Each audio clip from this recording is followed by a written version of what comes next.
마태복음 4장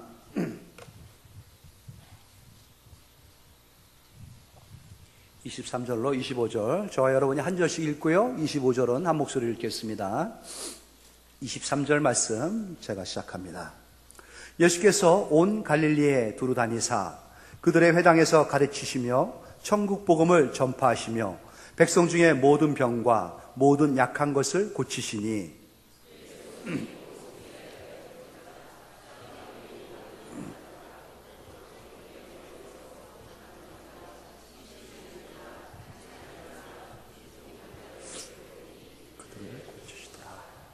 갈릴리와 데가볼리와 예루살렘과 유대와 요단강 건너편에서 수많은 무리가 따르니라. 아멘. 예, 예수님의 초기 공생의 사역의 모습이 잠깐 소개되고 있죠. 주의 길을 가리라. 주님께서 보여주신 그 사역의 본이 오늘 고스란히 담겨져 있습니다. 주님의 제자들은 주님을 따라다니는 사람, 주님을 쫓는 사람, 주님의 그 유지를 받드는 사람들이 제자인 것입니다. 교회는 주님의 제자가 모여있는 그런 공동체지요.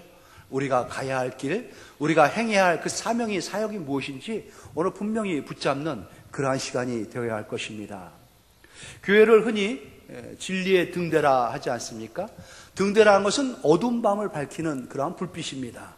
풍랑이 몰아치고 컴컴한 그러한 폭우가 몰아치는 밤바다 가운데에서 표류하는 배가 빛도 없고 달빛도 없고 별도 없는 그 밤에 그러한 배가 희망을 얻는 것은 저 멀리에서 희미하게나마 반짝반짝 비치는 그 등대를 발견했을 때입니다. 등대는 그러한 망망대해에 표류하는 또 항해하는 배들의 희망이요, 생명입니다. 교회가 그 역할을 감당해야 됩니다. 세상이 요동하고 있습니다. 흔들리고 있습니다. 어둠 가운데에 방황하고 있는 이 세상에 참으로 우뚝 서서 그들에게 비춰주는 빛 역할을 우리 교회가 감당해야 하는 것이죠. 교회가 그 일을 해야 한다면요, 교회 안에 있는 성도들은 그 빛에 비치십니다. 성도가 빛을 잃어버리면 짠맛을 잃어버린 소금과 같이 아무 쓸모가 없게 되는 것이죠. 세상에 짓밟힙니다. 조롱거리가 됩니다. 우스갯거리가 돼가지고 손가락질 받는 거, 우리 장로님의 기도와 같이 그러한 현상이 드러나고 말 것입니다. 요즘은 세상이 교회를 걱정한다 하죠. 그렇게 세상에 걱정거리가 되는 교회가 되면은 안 되지 않겠습니까? 한국교회 시작한 지 얼마 안 됩니다. 짧은 이 신앙의 역사 가운데에 큰 부흥을 맞이했죠. 특히 70년대 후반부터 80년대까지 놀랍게 질적으로 양적으로 팽창하기 시작했습니다. 그때에 한 총명한 젊은이가 있었습니다. 오늘날 한국을 대표하는 사상가요, 철학가요, 또 문학가이면서 아주 석학 중에 한 명인 도올이라는 사람이죠. 김용옥. 그분의 강의라든지 그분의 어떠한 스피치를 한 번쯤은 접해 봤을 겁니다. 그때에 지금 그는 아주 촌철살인의 아주 날카로운 그런 화법을 구사하면서 기독교를 비판하고 정죄합니다. 아주 그 입술에 한번 걸리면은 이 교회가, 이 기독교가 꼼짝을 못하고 당할 수밖에 없는, 얼마나 신랄하게 이 교회를 까는지요. 그런데 그도 한때는 그 당시에 목회를 꿈꿨던 신학생이었던 것 기억하십니까? 그도 기독교 집안에서 자라서 하나님의 은혜 가운데에 진리의 이 말씀을 붙잡고 이 말씀을 전하는 목회가자가 되어야겠다라는 생각을 가질 때도 젊었을 때 있었답니다. 그런데 그가 왜 교회를 박차고 나갔는지, 왜 교회를 등지는, 지금은 교회에 완전히 적이 돼가지고 안티의 선봉이 됐는지 아십니까? 당시 교회가 빛을 잃었습니다. 흔들렸습니다. 세 가지 표만 들린다고 그렇게 간증합니다. 교회 갈 때마다 들려오는 소리는 믿으라는 거죠. 믿는데 덮어놓고 믿으라는 겁니다. 무작정 믿으라는 겁니다. 앞뒤 재지 말고 그냥 믿으라는 거. 그래서 성도들을, 교인들을 우민화시켜가지고 그냥 강요하다시피 끌고 다니는 그러한 교회 모습에 힘들었다는 거죠. 그런 교인들에게 요구하는 게 뭡니까? 바치라는 겁니다. 믿고 바치라는 겁니다. 이러한 저러한 명목하에 이러한 저러한 이름으로 끝없이 교인들에게 요구하는 게 돈이었습니다. 이렇게 해서 바치고 저렇게 해서 바치고 이래서 바치고 저래서 바치고 설교 내내 듣는 게 돈 얘기뿐이고 많이 내야 많이 받는다. 그러한 물질에 대한 그러한 설교만 들려지고 거기에 힘들어졌고요. 결정적으로 그래서 교회가 추구하는 게 뭐냐? 지어라입니다. 지어라. 더 화려하게, 더 크게, 더 웅장하게, 더 멋지게 교회 건물을 올리고 세우고 교회의 비품을, 교회 이런저런 것들을 채우는 데에 혈안이 돼가지고 그렇게 교회가 방향을 잃었더니 이 위대한 이 석학 한 명이 방황하면서 교회를 떠난 것 아니겠습니까? 얼마나 많은 사람들이 이 교회에 와서 더 힘들어지고 더 어려워지면서 세상을 향해 나가는지 모릅니다. 교회가 빛을 잃어버리면, 방향을 잃어버리고 중심을 잃어버리면 세상은 더 힘들고 더 어렵고 더 방황하며 혼돈에 빠지고 마는 것입니다. 성도인 여러분이 가정에서도 마찬가지입니다. 본인이 크리스찬으로서 하나님의 그 자녀로서 온전하지 아니하면은 여러분의 자녀 온전함 기대할 수가 없습니다. 여러분의 배우자들 온전할 수가 없는 것입니다. 내가 중심이 그리스도 예수 안에서 서야 됩니다. 그래서 교회가 흔들릴 때에, 또 내가 신앙이 흔들릴 때에 다시 한 번의 그 점검을 한다 하면은 우리가 돌아서야 할 것, 다시 한 번 딛고 일어서야 할 것은 분명히 있는데 그것이 바로 진리요 길이신 예수 그리스도이어야 되는 것입니다. 예수님이 길이지 않습니까? 길을 벗어나면은 노선을 벗어난 기차와 같이 탈선하고 마는 겁니다.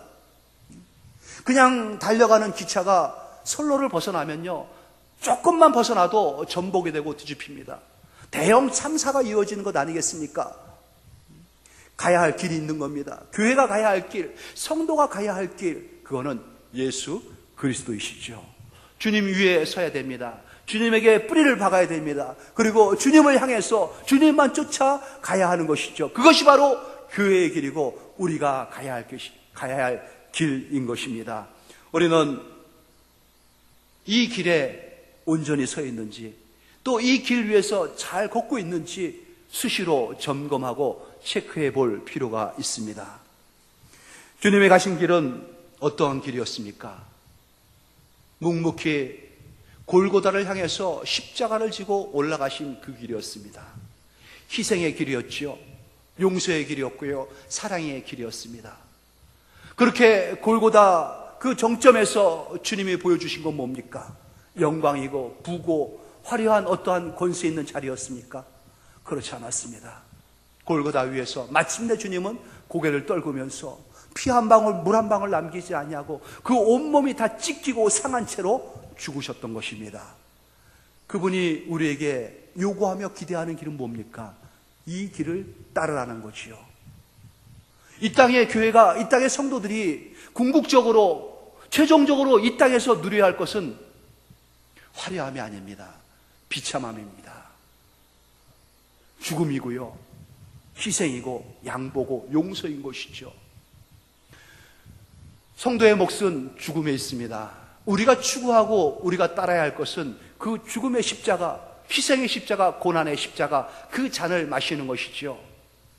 그리고 나서 하나님께서는 그러한 우리들을 부활로, 생명으로 이끄시는 거고 인도해 주시는 겁니다. 죽음은 우리의 몫입니다. 부활은 하나님의 몫이신 것이죠. 그러기에 죽지 않고서는 부활이 있을 수가 없습니다. 십자가를 지지 않고는 면류관을 받을 수가 없는 것이죠. 고난이 없이는 얻을 수 있는 것이 아무것도 없는 것입니다. 주님이 우리를 바라보면서요, 묵묵히 우리에게 손짓하며 따르라고 명하십니다. 바로 이 길로요. 십자가를 지고 고난의 잔을 마셔가면서 죽음을 향하여 가는 그 길. 그래서 이제는 내가 산 것이 아니라 오직 내 안에 그리스도께서 사신 것입니다. 내가 이제 사는 것은 나를 위하여 자기 몸을 버리신 예수 그리스도, 당신을 믿는 믿음 안에서 사는 것이고 당신을 쫓는 그 길 위에서 사는 것입니다 라는 고백 가운데에 우리 성도들이 그 길 가운데서 걷고 또 나가야 되는 것이죠. 주님이 가신 길, 묵묵히 향하셨던 그 길은 어떠한 길이었는지요? 오늘 본문 가운데에 주님이 이 땅에서 우리에게 보여주신 그 길의 모습이 분명히 드러나고 있습니다. 주님은 중요한 것 세 가지를 놓치지 아니하시고 이 땅에 사는 내내 그 일에 매진했던 모습을 보여주시죠. 오늘 본문 23절 말씀을 보십시오. 예수께서 온 갈릴리에 두루 다니사 무엇을 하셨습니까? 그들의 회당에서 가르치시며 천국 복음을 전파하시며 백성 중에 모든 병과 모든 약한 것을 고치셨다라고 소개하죠. 3대 중요한 사역, 여러분 눈치채셨습니까? 주님은 가르치셨습니다. 티칭 사업을 계속 하셨던 것이죠.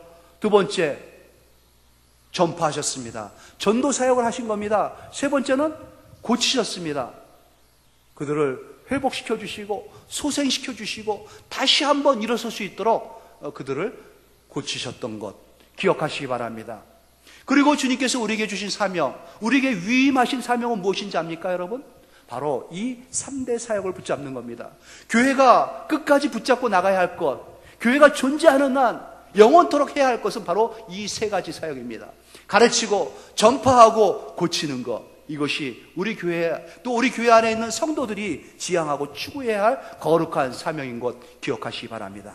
주님께서 하신 그 사역의 구체적인 모습을 한번 같이 살펴보겠습니다. 가르치셨던 것, 주님은 끝없이 가르치기를 원하셨고 가르치고 계셨습니다.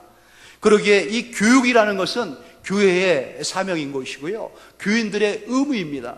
우리는 가르쳐야 되고요, 배워야 되는 것이죠. 늘 그 교육 현장 가운데에, 한마당 가운데에 여러분 연령 고하 또 지식 여부를 떠나가지고 있어야 되는 것입니다. 벌써 수천 년 전에 하나님을 믿는 자들에게 하나님께서 명하신 명령 아니겠습니까? BC 1300년경 모세가 하나님 앞에 율법을 받았을 때 율법 가운데 하나님께서 명령하신 게 있습니다. 뭐라고 명령하셨나요? 그들은 그 명령의 말씀을 붙잡고 오늘날까지도 그 하나님의 명령에 순종해가지고 끝없이 수천 년, 3000년의 세월 가운데서도 단 한순간도 잊지 아니하고 이 명령에 순응하면서 그들은 가르쳤고 배웠습니다. 우리는 그것을 일명 쉐마라고 하죠. 쉐마라는 뜻은 들으라라는 겁니다. 들으라 이스라엘아, 이스라엘아 들으라 하면서 하나님께서 그들에게 명령하셨던 것, 대표적인 게 신명기 6장 4절로 9절의 말씀에 있습니다. 무엇을 가르쳤습니까? 이스라엘아 들으라, 우리 하나님 여호와는 오직 유일한 여호와이시니 너는 마음을 다하고 뜻을 다하고 힘을 다하여 내 하나님 여호와를 사랑하라. 바로 이거였습니다. 이거를 마음에 새겼고요, 이것을 그들은 자녀들에게 가르쳤던 것이죠. 가르치라는 것이 하나님의 명령이었습니다. 오늘 내가 내게 명하는 이 말씀을 너는 마음에 새기고 내 자녀에게 부지런히 가르치며 집에 앉았을 때에도 또 길을 갈 때에든지 누워있을 때에든지 일어날 때에든지 이 말씀을 강론할 것이며 너는 또 그것을 내 손목에 메어 기호로 삼으며 내 미간에 붙여 표로 삼고 내 집 문설주의 바깥문에 기록할지니라.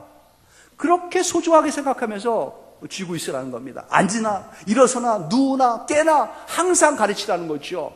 하나님을 사랑해야 되는 거, 내 이웃을 사랑해야 되는 거. 그래서 그들은 이 말씀 그대로 고지고대로 이 말씀을 적은 문구를 손목에다 시계처럼 상자를 만들어가지고 집어넣고 다닙니다.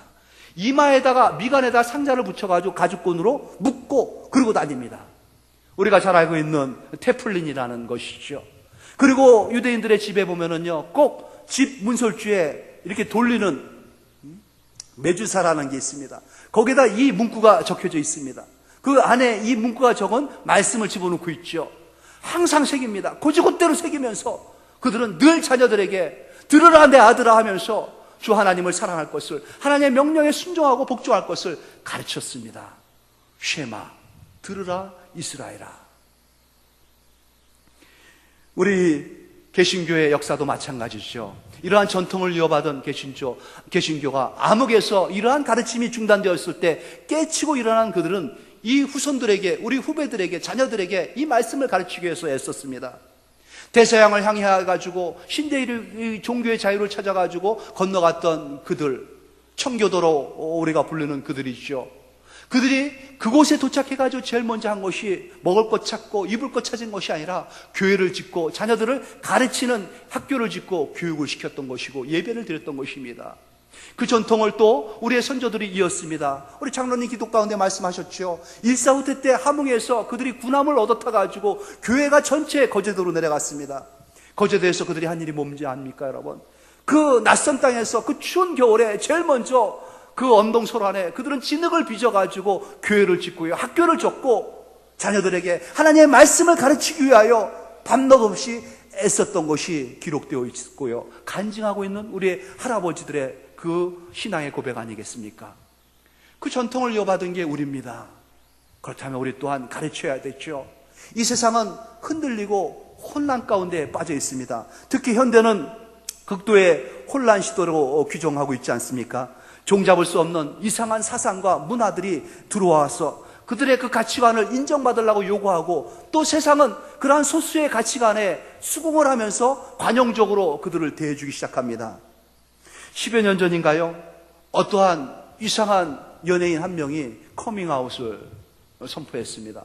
커밍아웃이라는 건요, 숨겨야 될 것을 숨기지 않고 오픈했다는 겁니다. 천명했다는 거예요. 특히 동성애를 하고 있는 사람들, 부끄러워가지고 감추고 있던 것을 떳떳하게 자랑스럽게 드러냈다는 겁니다. 커밍아웃.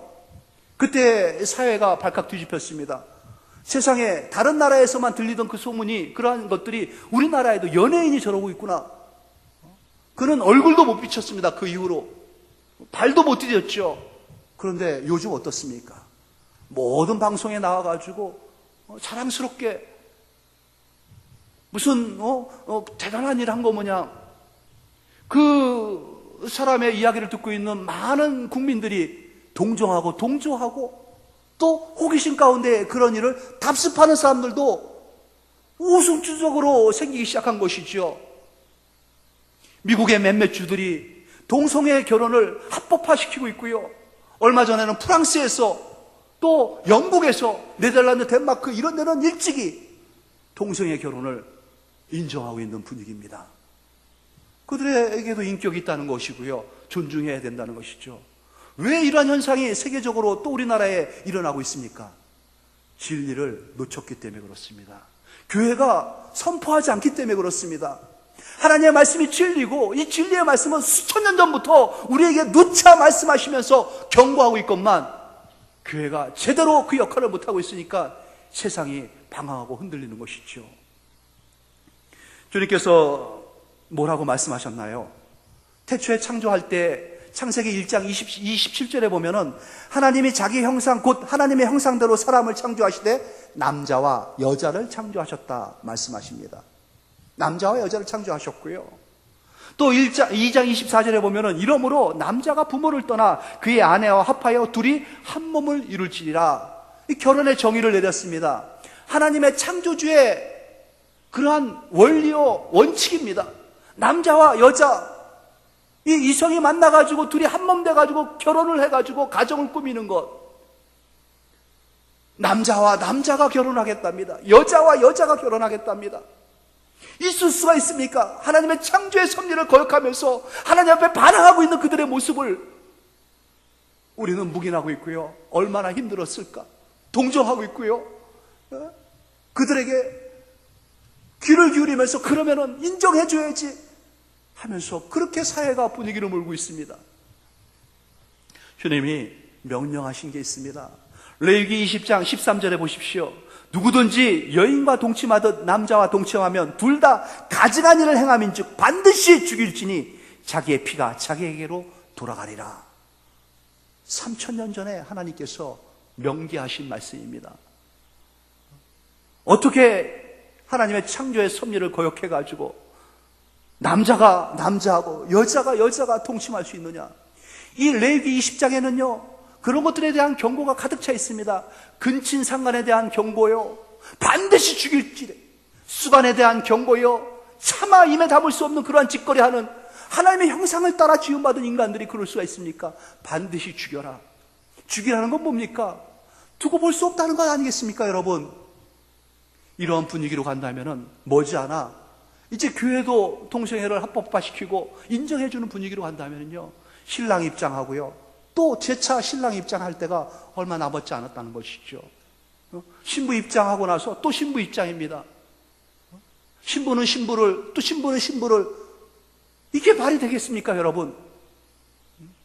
또 이러한 분위기, 소수자의 어떠한 그러한 성적 욕구에 대한 인격을 존중해 줘야 된다 하면은요, 얼마 지나지 않아서 신부 입장 그러면은 아리따운 신부가 입장합니다. 신랑 입장 그러면은요, 저기에서 얼룩말이 입장합니다. 여러분, 웃을 일이 아닌 거예요. 큰일 날 일이 지금 인류 가운데 저질러지고 있는 것입니다. 가르치지 않았기 때문에 그렇습니다. 침묵하고 있기 때문에 그렇습니다. 배우려고 하지 않으니까 이런 것들이 성경에 있는지 없는지도 모르고, 목사님, 구약에 있는 쾌쾌 묵은 3000년 전 이야기를 하고 있습니까? 아니에요. 신약에도 주님께서 말씀하셨고요, 이 구약에 있는 율법들 주님께서 버리지 말라고 말씀하셨고 명했습니다. 밑에 그 5장 18절 말씀 보세요. 진실로 너에게 이르노니 천지가 없어지기 전에는 율법의 1.1획도 결코 없어지지 아니하리라고 또 다 이루리라 말씀하시죠. 그러면서 누구든지 이 계명 중에 지극히 작은 것 하나라도 버리고 또 그같이 사람을 가르치는 자는 천국에서 지극히 작다 일컬음을 받으리라. 주님한테 혼난다는 겁니다. 그 따위로 가르치면은요, 다 지켜야 되는 것들이죠. 신약에서도 마찬가지입니다. 여러분들, 로마서 1장 26절로 27절 뭐라고 말씀했는지 압니까? 이 때문에 하나님께서 그들을 부끄러운 욕심에 내버려 두셨으니 곧 그들의 여자들도 순리대로 쓸 것을 바꾸어 영리로 쓰며 그와 같이 남자들도 순리대로 여자 쓰기를 버리고 서로 향하여 음욕이 부를 듯하며 남자가 남자와 더불어 부끄러운 일을 행하여 그들의 그릇 때문에 상당한 보응을 그들 자신이 받았느니라. 경고하고 있는 겁니다. 경고하고 있는 거예요. 하나님을 버린 사람들의 그 상실한 마음대로 내버려둬가지고 두고 보겠다는 거 아니겠습니까? 부끄러운 짓이라고, 상당한 보응을 받게 될 것이라고. 이런 거에 대해서 우리가 침묵하고 있으면 안 됩니다. 하나님의 무서운 경고, 신의 경고입니다. 여러분, 이런 거에 동조하면서 마음 기울여가지고 같이 고개를 끄덕끄덕거릴 때에 세상은 할 바를 잃어버리는 방황하는 세상이 되고요, 끝난 그러한 인류가 되고 말 것입니다. 주님께서 이런 것들을 가르쳤죠. 본문 5장 내려와서 1절 말씀 보십시오. 예수께서 무리를 보시고 산에 올라가 앉으시니 제자들이 나오는지라 입을 열어 가르쳐 이르시되, 쭉 5장, 6장, 7장 말까지 주님께서 직접 가르치신 말씀들이 이 안에 다 있습니다. 그리고 나서 마지막 7장 28절 보면요, 예수께서 이 말씀을 마치심에 무리들이 그의 가르치심에 놀랐다. 그 가르치시는 것이 권위 있는 자와 같고 그들의 석인관들과 같이 아니했다 하지 않습니까? 주님께서 가르쳐 주신 그 말씀 새겨야 되고요, 배워야 됩니다. 그리고 주님은 전파하셨습니다. 무엇을 전파했나요? 천국 복음을 전파했죠. 피곤하시고 많이 지쳤습니다. 아침부터 저녁 늦게까지, 밤늦게까지. 누가복음 4장에 보면요, 하루 종일 병 고치시고 귀신 쫓아내시고 또 말씀 가르치시면서 하루를 다 보내셨고요, 밤에는 또 한적한 곳에 가셔가지고 밤새 기도를 하셨습니다. 그리고 날이 밝아가지고 아침을 맞이했을 때 사람들이 또 몰려옵니다. 그리고 예수님한테 가르쳐달라고, 우리에게 머물러 달라고, 우리와 함께 해달라고, 그러면서 좀 쉬시라고 이렇게 요구했을 때 주님께서 뭐라고 말씀했는지 아십니까? 누가복음 4장 43절로 44절의 말씀을 보면요, 예수께서 이르시되 내가 다른 동네들에서도 하나님의 나라 복음을 전하여야 하리니 나는 이 일을 위해 보내심을 받았노라 하시고 갈릴리 여러 회당에서 전도하시더라. 주님께서 왜 이 땅에 오셨는지, 왜 내가 무슨 일을 해야 되는 것인지를 분명히 알고 행하셨다는 것이죠. 요세푸스라는 역사학자가 이 당시를 조사한 게 있습니다. 당시 갈릴리에는 204개의 마을, 도시가 형성되어 있었다고 소개하고 있습니다. 204개의 갈릴리 마을을 하루에 2마을만 다녀도요, 좋게 3, 4개월 걸립니다. 그것을 주님은 한 번도 하루도 쉬지 아니하고 계속 다니신 것이죠. 왜요? 이 천국 복음을 전파하기 위해서. 시간이 없는 것을 너무나 잘 아니까 부지런히 다니신 겁니다. 갈릴리 땅만 다녔습니까? 유대 땅도 다녔죠. 온 사마리아 땅을 다니셨죠. 이방 땅 시돈과 두로까지도 주님은 할 수만 있으면은 한 영혼이라도 구원하기 위해서 그렇게 길 잃은 양을 찾듯이 목자의 심정이 돼가지고 다니셨던 것입니다. 쉴 틈이 없었어요. 주님이 고백하신 말씀이 있죠. 마태복음 8장 20절에 보면 예수께서 이르시되 여우도 굴이 있고 공중에서도 거처가 있으되 인자는 머리둘 곳이 없다. 머리둘 곳 없이, 쉴 곳도 없이, 몸 하나 붙일 곳 없이 주님은 이 복음 전파를 위해서 힘쓰고 애썼다는 것입니다. 해피데이, 우리 교회가 이 일을 행하고 있지 않습니까? 주님이 가신 그 길을 따르겠다는 것입니다. 행사가 돼서는 안 됩니다. 이벤트가 돼서는 안 됩니다. 반짝해가지고 한번 해보자 으쌰하고 끝나는 거, 절대 그래서는 좋은 열매 맺을 수가 없습니다. 주님의 마음을 가지고 해야 됩니다. 한 영혼을, 천하보다 귀한 영혼을 어떻게든지 구원하기 위해서 품고 기도하면서 온 교회가 마음을 모아가지고 이 일에 함께하는 마음, 주님의 마음, 그 길을 따라가는 마음으로 행해야지 주님께서 아름다운 결실로 우리에게 은혜를 주실 것입니다. 420명의 성도가 알곡이 돼가지고 올해 안에 하나님께 영광을 돌리자는 것이죠. 그러기 위해서는 120명의 알곡들이 새롭게 이 교회 안에 심겨져야 됩니다. 그날에 좋게 200명은 와서 예배를 드려야 됩니다. 새 가족들이요. 그래야 120명 정도가 남아서 알곡돼가지고 영그러지는 것 아니겠습니까? 성도들은 예배 드리는 성도가 우리가 주마다 약 300명 정도 됩니다. 300명의 성도들 그날에 잊지 마셔야 됩니다. 무슨 일이 있으면 안 됩니다, 여러분. 10월 3일이 개천절이고요. 목요일입니다. 금, 토, 주일까지 내쳐 놀자 하면 황금 연휴가 되고 맙니다. 우리 성도들의 마음이 바짝 긴장해가지고 기도해야 됩니다. 성도들의 마음이 흔들려 버리면요, 예비신자들은 더 말할 것도 없습니다. 그날에 전 성도들은 다 여러분 가족들까지 전부 와서 예배 드려야 되고요. 또 뜨겁게 새로운 사람들을 위해서 붙잡고 기도해야 되는 그러한 시간이 바로 그날이어야 되는 것이죠. 하나님 앞에 또 예배 가운데에 여러분 마음으로 다짐하시고 약속해 주시기 바랍니다. 매주마다 특히 10월 6일 잊지 않냐고 하나님 앞에 영광 돌리고 꼭 그 주님께서 이렇게 찾아가서 그렇게 구원하게 됐었던 그 영혼들, 주님 저도 손잡고 오겠습니다. 그때에 우리가 주님의 길을 걷는 것이고 사명의 길, 행복의 길 안에 있다 말할 수 있는 것들인 것이죠. 주님께서 하신 것은 세 번째는 고치시는 사역이었습니다. 힐링 사역을 계속하셨죠. 오늘 본문에 보니까는 백성 중에 모든 병과 모든 약한 것을 고치셨다. 그래서 소문을 듣고 수리아에 퍼진 자들이 모든 앓는 자, 각종 병에 걸린 자, 고통당하는 자, 귀신 들린 자, 간질, 중풍 이런 중증 환자들 전부 다 주님 앞에 모였습니다. 피곤하신 주님이에요. 기도 한번 할 때 여러분 안수기도 목사가 하면은 얼마나 진이 빠진지 아십니까? 얼마나 힘든지 아십니까? 그런데 주님께서는 사람 오는 거 보고 또 왔네. 피곤해하는 표정, 힘들어하는 그러한 말씀 한 말씀도 없었습니다. 어떤 사람들이 오든 간에 주님은 다 맞이했어요. 수고한 자, 무거운 짐진 자 다 내게로 와라, 내게로 오라고 초청하면서 오는 자마다 주님은 고쳐주셨습니다. 그들을 낫게 해주셨고 회복시켜 주셨습니다. 꾸짖은 적도 없고요, 야단친 적도 없습니다. 피곤하다고 외면하신 적이 없고요, 다 고쳐주시고 회복시켜 주시고 생색내면서 대가를 요구한 적도 없습니다. 내가 너 고쳐줬으니까는 이제부터 교회 열심히 다녀야 돼, 조건 거신 적도 없습니다. 그냥 사랑의 순수한 그 궁일의 마음으로 주님은 베푸셨던 것이죠. 그러한 마음으로 우리도 대해야 되는 것입니다. 그게 바로 교회가 붙잡아야 할 주님의 마음인 것이고요. 고치는 그러한 치유 사역을 감당하는 교회의 뜨거운 사명의 본질이 되어야 되는 것입니다.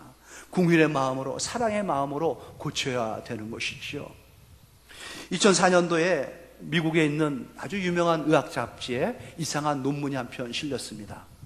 그런데 그 논문이 너무 기이해가지고 뉴욕 타임즈에서 기사화시켜가지고 미국 사회에 선포했던 그러한 게 있어요.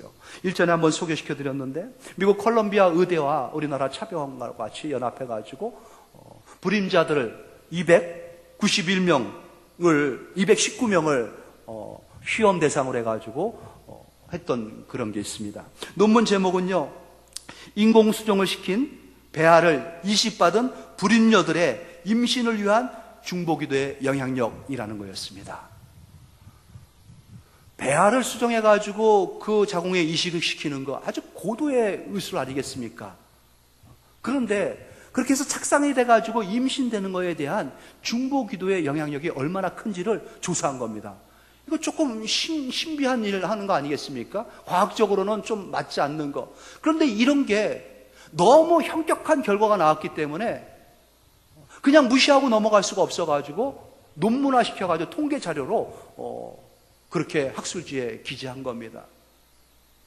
두 그룹으로 나눴습니다. 다 그렇게 배아를 착상시켜가지고 임신을 두고 보는 두 그룹이 있죠. 근데 한 그룹의 사람들은 그들의 사진과 인적사항을 호주와 캐나다와 미국에 있는 신실한 그 교회의 중보기도팀에 다 전송을 해가지고 기도를 요청한 겁니다. 한 그룹은 그냥 두고 본 거예요. 그렇게 해가지고 4개월 후에 결과가 나온 겁니다. 놀랍게도 뭐 따로 이 사람 신앙 여부를 물어본 것도 아니었는데 이 사람이 얼마큼 하나님에 대한 지식이 있는지를 또 물어본 것도 아니었고요. 그렇게 해서 중보기도를 요청했던 그 팀과 그렇지 않은 팀이 결과가 딱 2배의 결과가 나온 겁니다. 두 명 중에 한 명이 임신이 된 거예요. 여기에는 4명 중에 한 명이 임신된 거고, 이걸 어떻게 무엇으로 증명할 수 있냐는 것이죠. 중보기도의 영향력입니다. 통계로 해가지고 학술지에 발표해버린 겁니다, 여러분. 교회에 주신 권한이 바로 이거예요. 예수님께서는 오는 자마다 그들의 아픔과 그들의 상처를 붙잡고 다 치료해 주신 예수님 아니겠습니까? 문제가 무엇이든 간에 외면하지 않았다는 것이죠. 이 마음을 알고 있는 교회가 그 마음을 붙잡고 그들의 아픔과 눈물을 같이 흘러가면서 그들의 그 아픔을 붙잡고 기도해 줄 때에 치유의 역사가 일어난다는 겁니다. 생명의 역사가 일어난다는 것이죠. 하나님께서 이 교회에 주신 능력입니다. 예수의 이름으로, 내 이름으로 구하라 주님께서 명하셨죠. 누르고 흔들어 넘치도록 부어주시겠다는 그 약속이 이 교회의 보증으로 남아있는 것입니다. 하나님께서 주신 사명, 무엇인지 분명히 붙잡고 가는 우리 교회와 우리 성도들이 되어야 할 것입니다. 주님은 가르치시기를 끊임없이 행하셨죠. 또한 그 가르치는 교회가 되라고, 가르치는 성도가 되라고 우리에게 명하셨습니다. 작년까지 160명의 성도들이 우리 제자훈련을 받았고요. 올해에도 30명의 성도들이 제자훈련에 임하고 있습니다. 교회가 70명의 그 목장 그룹이 일어나가지고 제자훈련이 일어나기를 소망하면서 기도하고 있지 않습니까, 여러분? 예배가 끝나고 되면은, 점심이 먹고 나면은 335 모여가지고 세상 이야기하는 것이 아니라 모여서 하나님의 말씀을 묵상하고 기도하고 가르치고 배우면서 기도하고 눈물을 흘리면 그러한 그룹들이 70그룹이 일어나기를 소망하며 기도하고 있는 겁니다. 그러한 교회 우리 초석을 세웠습니다. 우리 성도들이 채워가지고 주님이 원하시는 그 길 가야 되는 것 아니겠냐 말이죠. 전파하는 교회, 우리가 해피데이를 진행해 나가지 않습니까? 420명의 성도가 알곡으로 채워졌을 때에 내년에는 500명의 성도가 채워지길 소망하고, 후년에 우리 교회가 이곳에 70년이 되는 70주년에는 700명의 성도로 하나님 채워달라는 거. 왜? 그래서 그들로 말미암아 전 세계에 흩어져 복음을 전하는 그러한 사역자들이 발굴되어지기를, 그렇게 하나님 파송되어지기를 소망하면서 기도하는 것 아니겠습니까? 전파하기를 원하세요. 전도하는, 선교하는 교회가 되게 하기 위해서 하나님께서 우리에게 주신 거룩한 비전입니다. 그 비전을 향해서 나가는 교회, 우리 동참해야 되는 것 아니겠냔 말이죠. 치유하는 교회, 치료를 하는 교회죠. 우리는 성도를 섬기며 사랑하며 베푸는 것을 아낌없이 해야 되는 그러한 교회입니다. 그러한 성도들이고요. 성도를 위해서 베풀고 나누고 사랑을 주는 것, 그 표현은 기도에 담겨져 있습니다. 그래서 중보하며 기도해 주는 교회, 중보기도가 넘치는 교회, 성도의 아픔을 붙잡고 함께 기도해 주는 교회, 나의 아픔을 아낌없이 그냥 숨김없이 요청하면서 기도를 요청할 수 있는 교회, 우리 교회, 그러한 교회에 되어야 되는 것, 여러분이 참여하셔야 되는 것 아니냐 이것이죠. 날씨가 덥습니다, 여러분. 우리의 신앙이 주님이 주신 이 3대 사역 가운데 뜨거워질 때에 이러한 더위 아무것도 아니라 생각합니다.